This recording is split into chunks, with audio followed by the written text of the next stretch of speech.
எதுக்குங்க காலங்கத்துல கோயிலுக்கு கூட்டு வரீங்க? உங்க அப்பனுக்கு வயசாயிருச்சுல, அதான் கல்யாணம் பண்ணி வைக்கலாம். விளையாடாதீங்க, உண்மையை சொல்லுங்க. ஏய், இங்க சாமியார் வந்திருக்காரண்டி, ரொம்ப சக்தி வாய்ந்தவர்.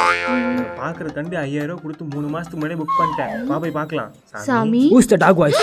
நீங்களா? ஐயா, உங்கள் வீட்டில் இருக்கிற கவலை பிரச்சனை எல்லாத்துக்கும் உங்கள் மனசு தாயா காரணம். நீங்கள் சரின்னு சொன்னால் போதுங்க, உங்கள் மனசை ஒருநிலைப்படுத்த நான் உதவி செய்கிறேன். அதுக்கு நீங்கள் பணம்லாம் தர வேணாம், ஒரு வாய் சோறு போட்டிங்கன்னா போதுயா. ஏய், இந்த மாதிரி பொய்ய சொல்லிட்டு வீடு விட திருடுற கும்பல் தானே நீங்க. என்னையா சொல்கிறீங்க? சோறு வேணுமா? சோறு என் புருஷனுக்கே பழைய சோறு தான் போறேன். நீ போயா முதல்ல. சாம்பார் ஆப்போ உனக்கு. சாமி, அன்னைக்கு ஏதோ தெரியாம சொல்லிட்டோம். இல்ல சாமி, குடும்பத்துல ஒரே பிரச்சனையா இருக்கு சாமி. இவ்வளவு செலவானா பரவாயில்ல சாமி, ஏதாவது ஒரு வழி சொல்லுங்க சாமி. இந்த போ, அந்த உள்ள போ. என்னங்க அன்னைக்கு ஒரு வாய் சோறு போடுங்க இலவசமாக உபதேசம் பண்ணுறேன்னு 2 பேரும் சேர்ந்து என்ன பேச்சு பேசுனீங்க? இப்போ சொல்கிற மூடு இல்லை, போய் ஒரு 3 மாதம் கழிச்சு வாங்க. சாமி, சாமி, சாமி, அப்பதான் சொல்லாங்க சாமி. ஏய், போறே இல்லை பாய்ஸ், இவங்களை தூக்கி வெளியே போடுங்க.